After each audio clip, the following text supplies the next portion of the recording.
കോൺഗ്രസ് അധ്യക്ഷ സ്ഥാനത്ത് നിന്ന് രാഹുൽ മാങ്കൂട്ടത്തിൽ ഒഴിഞ്ഞതിന് പിന്നാലെ പകരമാര് എന്ന ചോദ്യത്തിന് ഒരൽപ്പം വൈകിട്ടാണെങ്കിലും കോൺഗ്രസ് നേതൃത്വം ഉത്തരം കണ്ടെത്തിയിരിക്കുകയാണ്. ദിവസങ്ങൾ നീണ്ട തർക്കങ്ങൾക്കും ചരടുവലികൾക്കുമൊക്കെ ഒടുവിൽ OJ ജനീഷിനെയാണ് യൂത്ത് കോൺഗ്രസ് സംസ്ഥാന അധ്യക്ഷനായി കോൺഗ്രസ് നേതൃത്വം പ്രഖ്യാപിച്ചിട്ടുള്ളത്. തുടക്കം മുതൽ അബിൻ വർക്കിയുടെയും ബിനു ചുള്ളലിന്റെയും ഒക്കെ പേരായിരുന്നു സജീവമായ പരിഗണനയിലുണ്ടായിരുന്നത്. അതിൽ ഏറ്റവും സാധ്യത കൽപ്പിക്കപ്പെട്ടിരുന്നത് അബിൻ വർക്കിക്കായിരുന്നു. അതിന്റെ ഒരു പ്രധാനപ്പെട്ട കാരണം യൂത്ത് കോൺഗ്രസ് സംഘടനാ തെരഞ്ഞെടുപ്പിൽ രാഹുൽ മാങ്കൂട്ടത്തിൽ കഴിഞ്ഞാൽ രണ്ടാമതായി എത്തിയത് അബിൻ വർക്കിയായിരുന്നു. അപ്പോൾ സ്വാഭാവികമായും അടുത്ത കോൺഗ്രസ് അധ്യക്ഷനായി യൂത്ത് കോൺഗ്രസ് അധ്യക്ഷനായി എത്തേണ്ടിയിരുന്നത് അബിൻ വർക്കിയായിരുന്നു. പക്ഷേ ഇവിടെ സാമുദായിക സമവാക്യങ്ങളും അതുപോലെ തന്നെ KC വേണുഗോപാലിന്റെയും സതീഷിന്റെയും ഒക്കെ പിന്തുണ OJ ജനീഷിന് അനുകൂലമാവുകയാണ് ഉണ്ടായത്. പക്ഷേ തീരുമാനത്തിൽ അബിൻ വർക്കി കടുത്ത അതൃപ്തിയിലാണ്. അതുപോലെ തന്നെ ഐ ഗ്രൂപ്പും അതൃപ്തിയിലാണ്.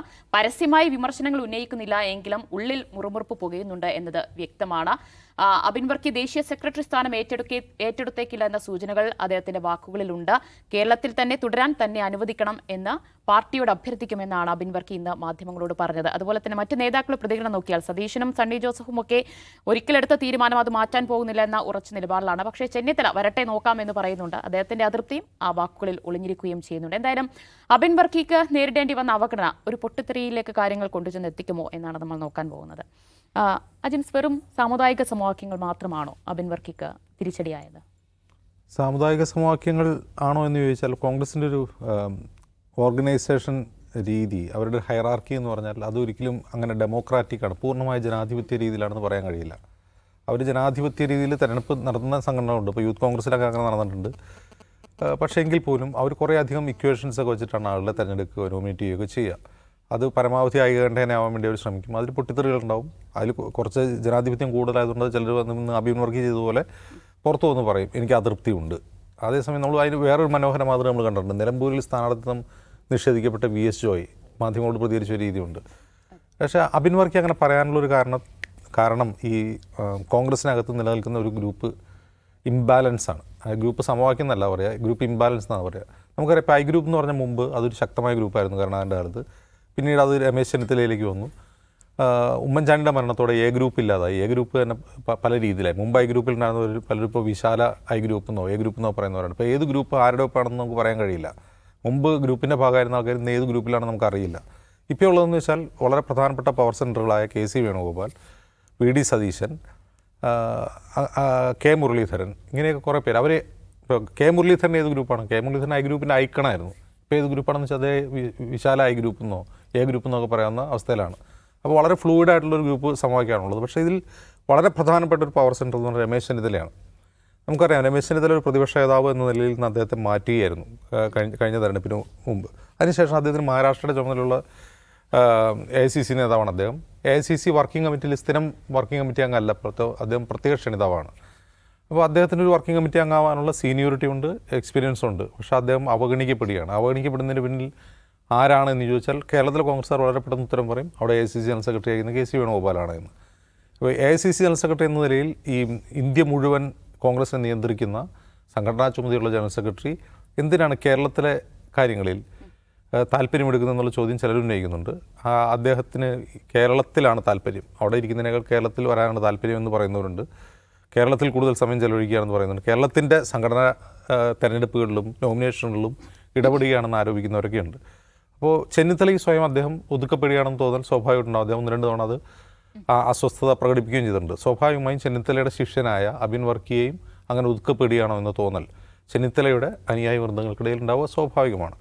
ഇവിടെ തെരഞ്ഞെടുക്കപ്പെട്ട ഉപാധ്യക്ഷനാണ് അബിൻ വർക്കി. തെരഞ്ഞെടുക്കുക എന്ന് പറഞ്ഞാൽ പ്രസിഡന്റ് സ്ഥാനത്തേക്ക് മത്സരിച്ച് റണ്ണറപ്പായ ആളാണ്.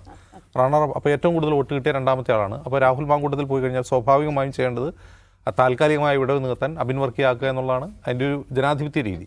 പക്ഷെ അങ്ങനെ ജനാധിപത്യ രീതി ആക്കുമ്പോഴുള്ള പ്രശ്നം, കോൺഗ്രസിന് മുമ്പിൽ വരുന്ന പ്രശ്നം ഒന്ന്, KPCC അധ്യക്ഷൻ ക്രൈസ്തവ സമുദായാംഗം, ഇനി യൂത്ത് കോൺഗ്രസ് അധ്യക്ഷൻ ക്രൈസ്തവ സമുദായാംഗമായ കഴിഞ്ഞാൽ അത് ഈ പറയുന്ന കമ്മ്യൂണൽ ബാലൻസ് തെറ്റിക്കുമോ എന്നുള്ള ആശങ്ക അവർക്കിടയിലുണ്ട്. അപ്പോൾ അവരെന്ത് ചെയ്യുന്നു, ഒരു OBC വിഭാഗത്തിൽപ്പെട്ട ജനീഷിനെ പ്രസിഡന്റ് ആകുന്നു. OBC വിഭാഗത്തിൽ നിന്ന് തന്നെ തിരഞ്ഞെടുക്കാനുള്ള ഒരു പ്രധാനപ്പെട്ട കാരണം ഒന്ന്, ഈഴവ സമുദായം നിരന്തരമായി കോൺഗ്രസിനെതിരെ ഉന്നയിക്കുന്ന ആക്ഷേപമാണ് ഈഴവ സമുദായത്തെ കോൺഗ്രസ് അവഗണിക്കുന്നുള്ളൂ. കഴിഞ്ഞ 2021 തെരഞ്ഞെടുപ്പിൽ കോൺഗ്രസിൻ്റെ സ്ഥാനാർത്ഥി പട്ടിക എടുത്ത് നോക്കുക കമ്മ്യൂണൽ ബേസിസിൽ. അപ്പോൾ വ്യത്യസ്ത ജാതി വിഭാഗങ്ങൾ കൊടുത്ത സീറ്റുകൾ എണ്ണം നോക്കി കഴിഞ്ഞാൽ കേരളത്തിലെ ഏറ്റവും വലിയ സമുദായമായ ഈഴവ സമുദായത്തിന് സീറ്റ് കൊടുക്കുന്നില്ല എന്നുള്ളത് വലിയ പ്രശ്നമാണ്. ആ വിഷയം പരിഹരിക്കാനാണ് പിന്നീട് K. സുധാകരനെ KPCC അധ്യക്ഷനാക്കുന്നത്. പക്ഷേ ആ ശ്രമവും പാളിപ്പോയി. യഥാർത്ഥത്തിൽ സംഘടനാ രംഗത്തെ ആളുകളെ എന്താണ് സാമുദായികാടിസ്ഥാനത്തിൽ വന്നുകൊണ്ടാണോ സമുദായങ്ങളെ കൂടെ നിർത്തേണ്ടത്? അതല്ല, അവർക്ക് സീറ്റ് കൊടുത്തുകൊണ്ടാണോ എന്നുള്ളതാണ് പ്രധാനപ്പെട്ട ക്വസ്റ്റ്യൻ. കോൺഗ്രസ് ചെയ്യുന്ന എന്താണ്, ആ പ്രശ്നം പരിഹരിക്കാൻ വേണ്ടി സംഘടന ഇപ്പോൾ മുഖ്യമന്ത്രി ക്രിസ്ത്യാനി ആയാൽ മറ്റേയാൾ നായരാവട്ടെ, മറ്റേയാൾ ഈഴവനാവട്ടെ എന്നുള്ള രീതിയിൽ ആ ഒരു തരം സാമുദായിക സമവാക്യമാണ് അവർ പാലിക്കുന്നത്. പറ്റേ അബദ്ധമാണ്. യഥാർത്ഥത്തിൽ അണ്ടർ റെപ്രസെൻറ്റേഷൻ എന്നൊരു കമ്മ്യൂണിറ്റിക്ക് തോന്നുന്നത് എപ്പോഴാണ്? അവർക്ക് വേണ്ടത്ര MP മാരുണ്ടാവാതിരിക്കുക, ജനപ്രതിനിധികളിൽ അവരുടെ എണ്ണം ഇല്ലാതിരിക്കുക എന്നുള്ളതാണ്. അല്ലെങ്കിൽ ഇപ്പോൾ ഒരു പാർട്ടിയുടെ ലീഡർഷിപ്പിൽ ആര് വന്നു എന്നുള്ളതൊന്നും ആ സമുദായത്തെ സംബന്ധിച്ച് പ്രധാനമല്ല. അണ്ടർ റെപ്രസെൻറ്റേഷൻ ഒരു യഥാർത്ഥ പ്രശ്നമാണെങ്കിൽ ആ പ്രശ്നം പരിഹരിക്കേണ്ടത് അവരെ സീറ്റ് കൊടുത്ത് മത്സരിപ്പിച്ച് ജയിപ്പിച്ചുകൊണ്ടാണ്. അത് കോൺഗ്രസ് ആ കാര്യത്തിൽ അമ്പേ പരാജയമാണ്. അവരെങ്ങനെയൊക്കെ കൂട്ടിക്കഴിച്ചു വന്നാലും എപ്പോഴും എന്താണ് പറയുക, മുന്നോക്ക സമുദായങ്ങൾക്ക് കൃത്യമായ വീതം കിട്ടുന്നുണ്ടോ എന്നുള്ളതാണ് അവർ ഉറപ്പ് വരുത്തുന്നത്. അറിഞ്ഞോ അറിയാതെ ഉറപ്പ് വരുന്ന ആ കാര്യത്തിൽ മാത്രമാണ്. അപ്പോൾ ഈ അബിൻ്റെ കാര്യത്തിൽ ഉണ്ടാകുന്ന പ്രശ്നം ഇത് തന്നെയാണ്. ഇപ്പോൾ അബിൻ വർക്കി ഓർത്തഡോക്സ് സഭ അംഗമാണ്. അപ്പോൾ അദ്ദേഹം എറണാകുളം ജില്ലക്കാരനാണ്. പക്ഷേ ഒരു ഓർത്തഡോക്സ് സഭ അംഗമായിക്കൊണ്ട് എറണാകുളം ജില്ലയിൽ എവിടെയെങ്കിലും മത്സരിക്കാൻ പറ്റുമെന്ന് വെച്ചാൽ അങ്ങനെ ഒരു കോൺസ്റ്റിറ്റ്യുവൻസി എറണാകുളം ജില്ലയിലില്ല. അപ്പോൾ അദ്ദേഹത്തിന് സ്വാഭാവികമായിട്ടും കോട്ടയത്തോ പത്തനംതിട്ടയിലോ എവിടെയെങ്കിലും മത്സരിക്കേണ്ടി വരും. അപ്പോൾ നമുക്കറിയാം, ഇപ്പോൾ കോൺഗ്രസ്സിൽ കഴിഞ്ഞൊരു 5 വർഷത്തിനുള്ളിൽ ഒരു യുവനിര നേതാക്കന്മാരുണ്ടായി വന്നിട്ടുണ്ട്. മറ്റേത് പാർട്ടികളെക്കാളും കൂടുതൽ കോൺഗ്രസിനകത്ത് ഒരു യുവനിര ഉണ്ടായി വന്നിട്ടുണ്ട്. ഇങ്ങനൊരു യുവനിര മുമ്പ് കോൺഗ്രസിന് അനുഭവമുള്ളത് വയലാർ രവിയുടെയും AK ആൻ്റണിയുടെയും കാലത്തൊക്കെയാണ്. അതായത് അന്ന് KSUവിലുടെയും യൂത്ത് കോൺഗ്രസിലുടെയും വളർന്നു വന്ന പവർഫുൾ ലീഡേഴ്സായി മാറിയവരാണ് ആൻ്റണി, വയലാർ, അങ്ങനെ മുല്ലപ്പള്ളി രാമചന്ദ്രൻ, അങ്ങനെ കുറേ അധികം ആളുകൾ. അതുപോലെ ഒരു യുവനിരയുടെ മുന്നേറ്റം ഇപ്പോൾ നമുക്ക് കോൺഗ്രസിലും യൂത്ത് കോൺഗ്രസിലും നമുക്ക് കാണാൻ കഴിയും. അപ്പോൾ അങ്ങനെ വന്ന ആളുകൾ ഒരു ഭാഗത്ത് അവരാണെങ്കിൽ ന്യൂ ജെൻ എന്നൊക്കെ പറയാവുന്ന വളരെ ചെറുപ്പക്കാരായ ആളുകൾ, മറുഭാഗത്ത് കുറേ അധികം മുതിർന്ന കോൺഗ്രസ് നേതാക്കൾ. ഇവരുടെ ഇടയിൽ ഒരു ബ്രിഡ്ജ് ശരിക്കും ഇല്ല. ഒരു രണ്ടാം നിര ജനറേഷൻ അവർക്കിടയിലില്ല. അതിലുള്ള ഒരാളെന്ന് പറഞ്ഞാൽ VD സതീശനാണ്. സതീശൻ ഈ യുവാക്കളുടെ ശക്തി പൊട്ടൻഷ്യൽ മനസ്സിലാക്കുന്ന ഒരാളാണ്. അദ്ദേഹം പരമാവധി അത്തരം ആളുകളെ മുന്നോട്ട് കൊണ്ടുവരാൻ ശ്രമിക്കുന്നുണ്ട്. മുന്നോട്ട് വരുമ്പോൾ പാളിപ്പോയിട്ടുണ്ട്. രാഹുൽ മാങ്കൂട്ടത്തിൽ ഉദാഹരണം. അപ്പോൾ ഇങ്ങനെയൊക്കെ പോകുമ്പോഴാണ് ഇങ്ങനെയുള്ള ഈ പഴയ ഫോർമുലകൾ, പഴയ കെമിസ്ട്രികൾ ഈ പുതിയ ചെറുപ്പക്കാരനുമേൽ ആപ്ലിക്കബിൾ ആക്കുന്നത്. ഏത് ഫോർമുല? ഈ പറയുന്ന സാമുദായിക സമവാക്യങ്ങൾ. ആ അർത്ഥത്തിൽ അങ്ങനെയുള്ള ജാതി സമവാക്യങ്ങളെക്കുറിച്ചൊന്നും ബോധവാന്മാരില്ലാത്ത, അങ്ങനെ ബോധേടല്ലാത്ത ഒരു തലമുറയുടെ മേൽ അടിച്ചേൽപ്പിക്കുകയാണ്. അതിൻ്റെ അസ്വാരസ്യമാണ് നമ്മൾ അബിൻ വർക്കി കണ്ടത്. അബിൻ വർക്കി വിചാരിക്കുന്നതാണ് ഇപ്പോൾ അദ്ദേഹം ഉപാധ്യക്ഷനായി തുടരണമെന്നാണ് അദ്ദേഹം ആവശ്യപ്പെടുന്നത്. ഞാൻ ഉപാധ്യക്ഷനാണ്, ആ ഉപാധ്യക്ഷനായി തുടരണം. അതുപോലും സമ്മതിക്കാതെ അദ്ദേഹത്തെ എന്ത് ചെയ്യുകയാണ്, ദേശീയ സെക്രട്ടറി സ്ഥാനത്തേക്ക് അയക്കുകയാണ്. ഇപ്പോൾ ഇന്ന് കേരളത്തിൽ നിന്ന് 3 ദേശീയ സെക്രട്ടറിമാരുണ്ട്. ഒന്ന് ബിനു ചുള്ളിയിൽ, രണ്ടൊരു ഷിബിന VK എന്ന് പറഞ്ഞൊരു സ്ത്രീ, മൂന്നാമതൊരാൾ ജിഷാദ് ജിന്നാസ് എന്ന് പറയുന്ന മറ്റൊരു യൂത്ത് കോൺഗ്രസ്സുകാരനുണ്ട്. ഇപ്പോൾ ബിനു ചുള്ളിയലിൻ്റെ പിന്നെ ഒരു ശ്രീലാലുണ്ട്, ഒരു ശ്രീലാലിൻ്റെ ചുമതല ലക്ഷദ്വീപാണ്. ബിനു ചുള്ളിയലിൻ്റേത് ഗോവയാണ്. അങ്ങനെ ജിഷാദ് ജിന്നാസിൻ്റെ തമിഴ്നാടാണ്. അപ്പോൾ ഇനിയിപ്പോൾ അബിൻ വർക്കിയെ ദേശീയ സെക്രട്ടറി ആയി കഴിഞ്ഞാൽ അദ്ദേഹത്തിന് ഏതെങ്കിലും ഒരു സ്റ്റേറ്റ് കൊടുക്കും, ആ സ്റ്റേറ്റിൻ്റെ ചുമതല എന്ന് പറഞ്ഞാൽ അയാൾ വിസ്മൃതിയിലാവുക എന്നുള്ളതാണ് അതിനർത്ഥം. നമ്മളീ പറഞ്ഞ മുമ്പ് പേര് പറഞ്ഞപ്പോൾ ബിനു ചുള്ളിയലിൻ്റെ പേര് കേരളത്തിലെ ജനങ്ങൾ എപ്പോഴാണ് കേൾക്കുന്നത്? പുതിയ പ്രസിഡന്റ് സ്ഥാനത്തേക്ക് ചർച്ച വരുമ്പോഴാണ്. അതർവൈസ് അവർ വിസ്മൃതിയിലാവുകയാണ്. അങ്ങനെ വിസ്മൃതിയിലാവേണ്ട ഒരാളാണ് അബിൻ വർക്കി എന്ന് എനിക്ക് അഭിപ്രായമില്ല. കാരണം കഴിഞ്ഞൊരു 5 വർഷത്തെ അയാളുടെ ഒരു ട്രാക്ക് റെക്കോർഡ് എടുത്തൊഴിക്കുകയാണ്. കേരളത്തിൽ ഈ സർക്കാരിനെതിരെ അതിശക്തമായ വിമർശനങ്ങൾ ഉന്നയിച്ചിട്ടുണ്ട്. സർക്കാരിനും CPM-നുമെതിരെ അതിശക്തമായ വിമർശനം ഉന്നയിച്ചുകൊണ്ട് യുവാക്കളെ, പ്രത്യേകിച്ച് യൂത്ത് കോൺഗ്രസ്സുകാരെ ആവേശോജ്വലരാക്കാൻ രാഹുൽ മാങ്കൂട്ടത്തിൻ്റെ ഒപ്പം തന്നെ അബിൻ വർക്കിയും ഉണ്ടായിരുന്നു. അബിൻ വർക്കി മാത്രമല്ല, അങ്ങനെ കുറേയധികം നേതാക്കന്മാരുണ്ട്. ഇപ്പോൾ ജിൻഡോ ജോൺ, അങ്ങനെ കുറേയധികം ആളുകളുണ്ട്. അപ്പോൾ അങ്ങനെ വിസ്മൃതിയിലാവേണ്ട ആളാണ് അബിൻ വർക്കി എന്ന് എനിക്ക് അഭിപ്രായമില്ല. അയാൾക്ക് താല്പര്യം കേരളത്തിൽ പ്രവർത്തിക്കാനാണ്. ഒരു പ്ലാൻ ഉണ്ടാവും സ്വാഭാവികമായിട്ട്. ഇപ്പോൾ വരാൻ പോകുന്ന തെരഞ്ഞെടുപ്പ്, അടുത്ത വർഷം തെരഞ്ഞെടുപ്പ് നടക്കാൻ പോവാണ്. തെരഞ്ഞെടുപ്പിൽ അബിൻ വർക്കിക്ക് തന്നെ ചിലപ്പോൾ നേതൃത്വം ഒരു മെസ്സേജ് കൊടുത്തിട്ടുണ്ടാവും, മത്സരിക്കേണ്ടി വരും, ചില മേഖലകൾ ശ്രദ്ധിക്കേണ്ടി വരും എന്ന് പറയുമ്പോൾ ആ പണി എടുത്തുകൊണ്ടിരിക്കുമ്പോഴാണ് എന്ത് ചെയ്യുന്നത്, ഒരു തരം നാടുകടത്താൽ പോലെ ദേശീയ നേതൃത്വത്തിലേക്ക് ഓടിക്കുന്നത്. യൂത്ത് കോൺഗ്രസിന് ദേശീയ അധ്യക്ഷൻ്റെ പേര് പെട്ടെന്ന് പറയാൻ കഴിയുമോ? ഇല്ല. അതാണ് ഈ ദേശീയ നേതൃത്വത്തിൻ്റെ കുഴപ്പം. അപ്പോൾ ഞാൻ ഇന്ന് ഇങ്ങനെ ഒരാൾ വന്നിരുന്നോ? അപ്പോൾ 2024 ആൾ മാറി. 2024 വന്ന ആളാണ് ചിബോ എന്തോ പറഞ്ഞിട്ടൊരാൾ. അപ്പോൾ ഈ ദേശീയ നേതൃത്വത്തിലേക്ക് പോയി കഴിഞ്ഞാൽ യൂത്ത് കോൺഗ്രസ് സംബന്ധിച്ച് കാര്യമായ റിലവൻസ് ഇല്ല. കോൺഗ്രസിൽ അങ്ങനെയല്ല. കോൺഗ്രസിൽ കുറേ കൂടി വിസിബിലിറ്റി ഉണ്ട്. യൂത്ത് കോൺഗ്രസിന് അങ്ങനെ ഒരു വിസിബിലിറ്റി ദേശീയ തലത്തിലില്ല. എന്നിരിക്കെ അബിൻ വർക്കി ദേശീയ നേതൃത്വത്തിലേക്ക് പോയി കഴിഞ്ഞാൽ അബിൻ വർക്കിയുടെ കരിയറിൽ ഒരു ബ്രേക്ക് വരാനാണ് സാധ്യത. അത് മുൻകൂട്ടി കണ്ടുകൊണ്ട് അദ്ദേഹം ഒരു അനിഷ്ടം പറയുന്നു. പക്ഷേ ഇതിൻ്റെ പിന്നിൽ വേറെ എന്തെങ്കിലും കൂടി ഉണ്ടോ എന്നും അന്വേഷിക്കേണ്ടതുണ്ട്. കാരണം എന്ന് വെച്ചാൽ അങ്ങനെ ഒരു കടുത്ത നിലപാട് കോൺഗ്രസ് നേതൃത്വം എന്തുകൊണ്ട് അബിൻ വർക്കിയുടെ എടുക്കുന്നു? അത് നോക്കുമ്പോൾ രാഹുൽ മാങ്കൂട്ടത്തിൽ സംഭവത്തിൽ നമ്മൾ കാര്യം ശ്രദ്ധിച്ചറിയാം. അത് ഏറ്റവും കൂടുതൽ ബഹളം ഉണ്ടാക്കിയത് കോൺഗ്രസ്സുകാർ തന്നെയാണ്. അതായത് മാങ്കൂട്ടത്തിലിനെ ഒഴിവാക്കുന്നതിനെതിരെ ഏറ്റവും കൂടുതൽ ബഹളം ഉണ്ടാക്കിയത് സോഷ്യൽ മീഡിയ കോൺഗ്രസ്സുകാരാണ്. അപ്പോൾ ആ ബഹളം ഉണ്ടാക്കുന്നത് ആരാണ് എന്ന് ഐഡൻറ്റിഫൈ ചെയ്യാൻ പോലും കോൺഗ്രസ് നേതൃത്വത്തിന് പറ്റുന്നതായിരുന്നു. ഇത് ശരിക്കും കോൺഗ്രസിൻ്റെ അണികൾ തന്നെയാണോ, ഇനി അതല്ല കോൺഗ്രസിൻ്റെ ശത്രുക്കൾ വ്യാജവേഷം കിട്ടി വരുന്നവരാണോ, അതൊന്നും മനസ്സിലാക്കാൻ കഴിയുന്നില്ല. അപ്പോൾ ഇതിൻ്റെ പിന്നിൽ ഇപ്പോൾ രാഹുൽ മാങ്കൂട്ടത്തിലിനെ മാറ്റണം. അപ്പോൾ രാഹുൽ മാങ്കൂട്ടത്തിലിന് ഒരു ആരോപണം വരുമ്പോൾ അതിന് പിന്നിൽ അടുത്ത സ്ഥാനത്തേക്ക് വരാനുള്ള സ്ഥാനമോഹി ആരായിരിക്കും? അപ്പോൾ അയാളായിരിക്കും അതിൻ്റെ പിന്നിൽ നിന്നുള്ള സംശയം എനിക്ക് കോൺഗ്രസ് നേതൃത്വത്തിനുണ്ടോ എന്ന് അറിയില്ല. അത് അബിൻ വർക്കിയുടെ തലയിൽ വെച്ചു കൊടുക്കുന്നതാണോ ആ സംശയത്തിൻ്റെ ഭാരം എന്നും അറിയില്ല. എന്തായാലും ഇത്ര ഒരു കടുത്ത നിലപാട് അബിൻ വർക്കി അർഹിക്കുന്നില്ല.